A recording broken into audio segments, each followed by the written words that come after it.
What kinds of skills does your agency look for, whether it's tangible or intangible? And maybe we'll start with Roberta and work back that way. The skills.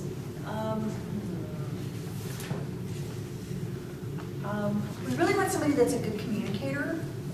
One of the things that's really important, and I'm amazed at how many different ways there are to do this, but we really like somebody who can tell a story, because that's really what we're doing at the Education Center. We're telling a moving and passionate story because we're really trying to enlist these kids. We want folks to be as passionate about it as we are. We want them to walk out of our Ed Center empowered. So we want somebody that tells a good story, is passionate, loves to teach, has some interest in environmental education, obviously.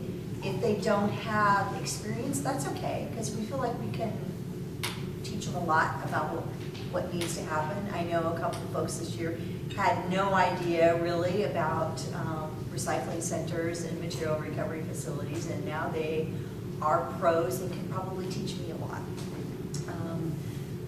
It's always nice to have somebody that has computer skills, because that's always very valuable. Good positive communication skills. What else? It's kind of what comes to mind.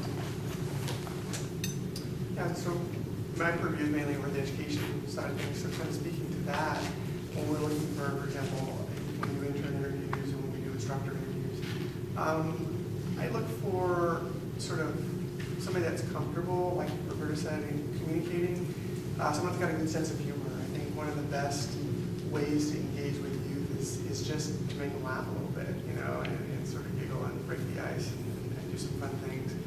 I look for out-of-the-box thinking a lot, so creative ways of, how would you handle classroom management? Kids getting out of hand, what are you going to do?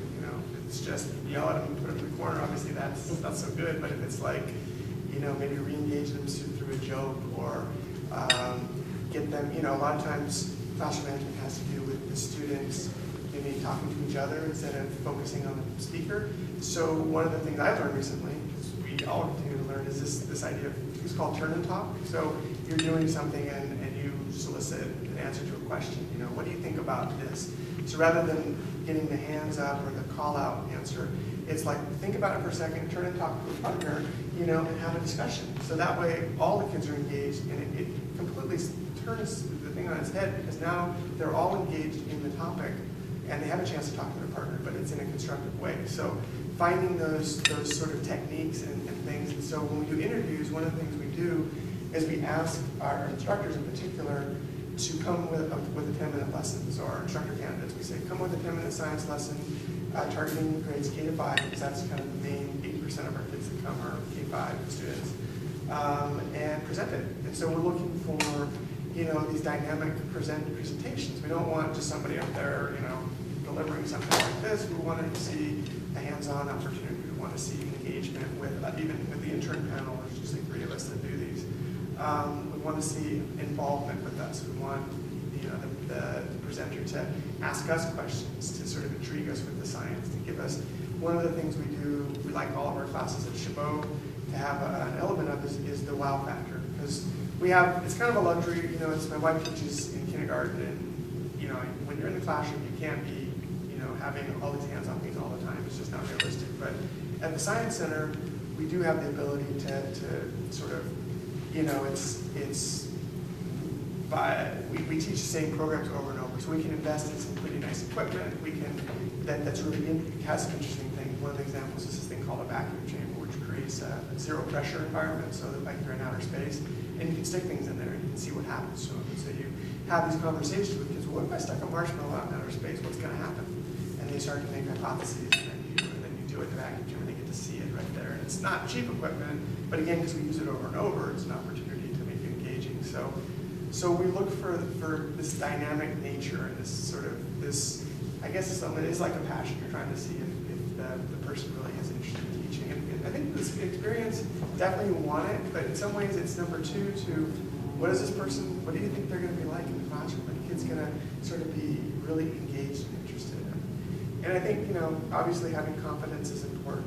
Coming across organized and professionals is very important. You don't want the slouch coming in the cutoff shorts, to an interview. So you're looking for that, all the typical things in an interview. But it's really that spark that I like. What can you tell that they're really, because kids need that. That's what's going to make them really get excited about doing education, and in our case, science in particular. Can I follow up real quick? Something that Eric said reminded me, there's an intangible X factor in a good teacher, and the only word I've ever been able to come up with to describe it is a sparkle.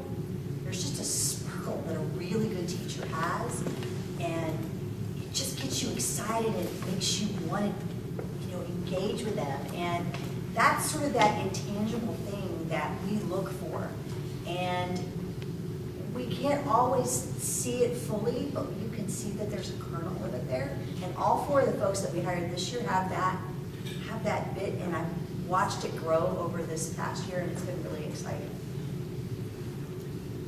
Yeah, but also agree with a lot of the things that we said before. I think the big one is passion. If you're passionate about this field, you will gain the skills that you maybe don't have yet, or maybe you need to polish. But that spark, that passion is going to get you to a lot of places that you wouldn't even think you could actually reach to. As we move forward also too, just thinking about just skills is just this ability to speak in an honest way, right? You gotta speak in an honest way. Like something in the classroom, and I'm about to go wayside with like 3 classes, and I tell them, look, I have a hard job. I need to get you guys excited about trash. This is hard, but I like it.